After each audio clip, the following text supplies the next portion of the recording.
ലോക്സഭാ തെരഞ്ഞെടുപ്പിൽ മുസ്ലിം ലീഗിന് 2 സീറ്റ് നൽകിയാൽ മതിയെന്ന നിലപാടിൽ കോൺഗ്രസ് ഉറയ്ക്കുകയാണ്. വഴങ്ങേണ്ട എന്നാണ് പക്ഷേ ലീഗിൻ്റെ തീരുമാനം. 2 സീറ്റിൽ വഴങ്ങിയാൽ പകരം ഡിമാൻഡുകൾ ഉയർത്തുമെന്നാണ് പൊതുവെയുള്ളൊരു കരുതൽ. വിവരങ്ങളുമായി സലീം മാലിക് ചേരുന്നു. സലീം, ഗുഡ് മോർണിംഗ്, പറയൂ.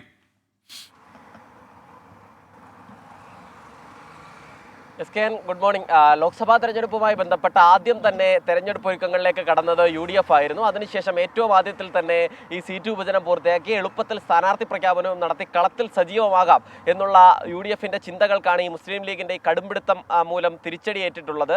അതിനിടയിലാണ് ഈ 3ാം സീറ്റ് ആവശ്യം തൽക്കാലം പരിഗണിക്കേണ്ട എന്നൊരു നിലപാടിലേക്ക് കോൺഗ്രസ് നേതൃത്വം എത്തുന്നത്. ഇത് ലീഗിന്റെ പ്രധാനപ്പെട്ട നേതാക്കളുമായി ഇക്കാര്യം അറിയിച്ചിട്ടുണ്ട്. കോൺഗ്രസ് നേതാക്കൾ വ്യക്തമാക്കിയിരിക്കുന്നത് നിലവിൽ ലീഗിന്റെ ആവശ്യം ന്യായം തന്നെയാണ്, പക്ഷേ അത് പരിഗണിക്കാൻ നിവർത്തിയില്ല. അതിന് കാരണം പരമാവധി കോൺഗ്രസ് എംപിമാരെ വിജയിപ്പിക്കേണ്ടതിൻ്റെ ആവശ്യമുണ്ട്. അത് പാർലമെന്റിലേക്ക് പരമാവധി കോൺഗ്രസ് എംപിമാരെ അയക്കണം. അതിൽ ഏറ്റവും സുരക്ഷിതമായൊരു സംസ്ഥാനം എന്ന നിലയിൽ കേരളത്തെ അവർ കരുതുകയും ചെയ്യുന്നു. അതുകൊണ്ട് തന്നെ നിലവിൽ ഈ ഒരു ആവശ്യം പരിഗണിക്കാൻ കഴിയില്ല, എന്നാൽ പിന്നീട് ഒരു കാലത്ത് പരിഗണിക്കാം എന്നുള്ളൊരു ഉറപ്പ് ലീഗ് നേതൃത്വത്തിന് നൽകിയിട്ടുണ്ട്. പക്ഷേ ലീഗ് നേതൃത്വം ഈ ആവശ്യം ഈ ഉറപ്പ് കൊണ്ട് തൃപ്തരായിട്ടില്ല. കാരണം നിലവിൽ മുൻപ് എല്ലാ വർഷങ്ങളിലും ഉന്നയിക്കുന്നത് പോലെ ഒരു സാധാരണ ആവശ്യമായല്ല, ഇപ്പോഴത് ഉറപ്പായും തങ്ങൾക്ക് വേണം എന്നൊരു നിലപാടിൽ തന്നെയാണ്. മാത്രമല്ല, അതിനുശേഷം കോൺഗ്രസ് നേതാക്കളെ അറിയിച്ചിരിക്കുന്നത് കോർ കമ്മിറ്റി കൂടി തീരുമാനം അറിയിക്കാമെന്നാണ്. മുസ്ലിം ലീഗിൻ്റെ ഉള്ളിൽ നിന്നും നമുക്ക് ലഭിക്കുന്ന വിവരം അങ്ങനെ എളുപ്പത്തിൽ ഈ ഡിമാൻഡിന് വഴങ്ങേണ്ടതില്ല എന്നുള്ളതാണ്. ഒരുപക്ഷെ 2 സീറ്റ് കൊണ്ട് തൃപ്തരായാലും പകരം ഡിമാൻഡുകൾ ആവശ്യപ്പെടും എന്നുകൂടി കേൾക്കുന്നുണ്ട്.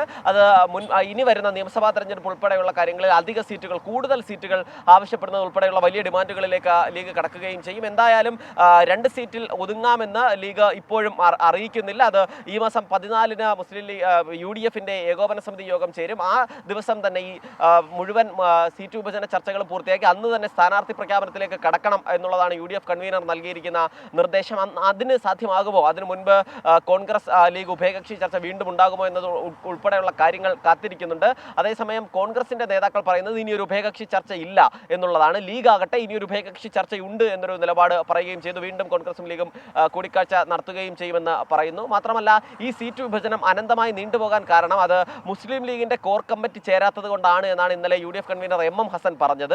അതേസമയം കുഞ്ഞാലിക്കുട്ടി പറഞ്ഞതാകട്ടെ അത് കോൺഗ്രസിനുള്ളിൽ കുറച്ചുകൂടി ചർച്ചകൾ വേണമെന്ന് പറഞ്ഞതുകൊണ്ടാണ് എന്നാണ്. അങ്ങനെ ഈ ലീഗിനെ പ്രതിരോധത്തിലാക്കുന്ന സംഭാഷണങ്ങളൊന്നും കോൺഗ്രസ് നേതാക്കളുടെ ഭാഗത്ത് നിന്ന് ഇതുമായി ബന്ധപ്പെട്ട് പ്രകോപിപ്പിക്കുന്നതുമായ സംഭാഷണങ്ങളൊന്നും വരുന്നില്ലെങ്കിൽ പോലും ഇവർ തമ്മിലുള്ള ഈ ഇത്തരത്തിലുള്ള നമുക്ക് തരുന്ന ബൈറ്റുകളിൽ പോലും ഒരു പൊരുത്തക്കേടുകളുണ്ട് എന്നുള്ളതാണ് പ്രധാനപ്പെട്ട കാര്യം. ഓക്കെ, സലീം മാലിക്കാണ് വിവരങ്ങൾ നൽകിയത്. ഈ ചാലക്കുടിയിലെ ഷീല സണ്ണി ചെയ്യാത്ത കുറ്റത്തിന് 72 ദിവസം വിയ്യൂർ സെൻട്രൽ ജയിലിൽ കിടന്ന ഷീല സണ്ണിയുടെ കാര്യം അവർക്ക് അനുകൂലമായി ഒരുപാട് പ്രേക്ഷക പ്രതികരണങ്ങൾ വരുന്നു. സുധാ വിശ്വൻ പറയുന്നു, സിനിമയിലും സീരിയലിലും ഇതുപോലെ രംഗങ്ങൾ കണ്ടിട്ടുണ്ട്. കാള പെറ്റു എന്ന് കേൾക്കുമ്പോൾ ഉടൻ തന്നെ കയറെടുക്കുന്ന ഈ ഉദ്യോഗസ്ഥന്മാർ ബുദ്ധിയില്ലാത്തവരാണോ എന്നാണ് ചോദിച്ചിരിക്കുന്നത്. അതുപോലെ ജെയിംസ് ജോസഫ് പറയുന്നു, ഒരു വ്യാജ വാർത്തയുടെ പിൻബലത്തിൽ യാതൊരു അന്വേഷണമില്ലാതെ ക്രൂരമായ നടപടി സ്വീകരിച്ച ഉദ്യോഗസ്ഥർക്കെതിരെ കർശന നടപടി തന്നെ സ്വീകരിക്കണം എന്നാണ് ജെയിംസ് ജോസഫ് പറയുന്നത്. അബ്ദുൽ അസീസ് പറഞ്ഞ കേരള പോലീസിലും ലഹരി അനുകൂലിക്കുന്നവരും വിതരണക്കാരും ഉണ്ട് എന്ന് അദ്ദേഹം പറഞ്ഞു. എനിക്കതിനെക്കുറിച്ച് അറിയില്ല, അറിയാത്ത കാര്യം നമുക്ക് പറയാൻ പറ്റില്ല. വസന്തകുമാരി പറയുന്നു, മരുമകളെയും സഹോദരിയും ചോദ്യം ചെയ്ത് അവരെ കൊണ്ട് മാപ്പ് പറയിക്കുക. ഷീല സണ്ണിക്ക് നീതി മാപ്പ് പറഞ്ഞാൽ മാത്രം മതിയോ? അതുകൊണ്ട് തീരുമോ ഈ ജയിലിൽ കഴിഞ്ഞ 72 ദിവസവും അവരനുഭവിച്ച മനോവേദനയും? നമ്മൾ ആലോചിച്ച് നോക്കുക.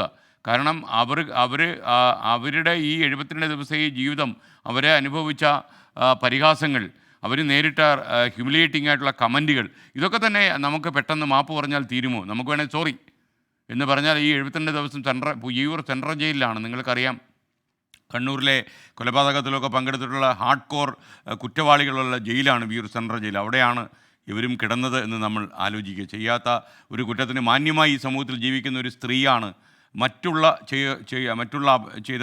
ആളുകൾ ചെയ്ത അപരാധത്തിന് വേണ്ടി മുഖം തെറ്റി വീണ് ജയിലായി പോയത്.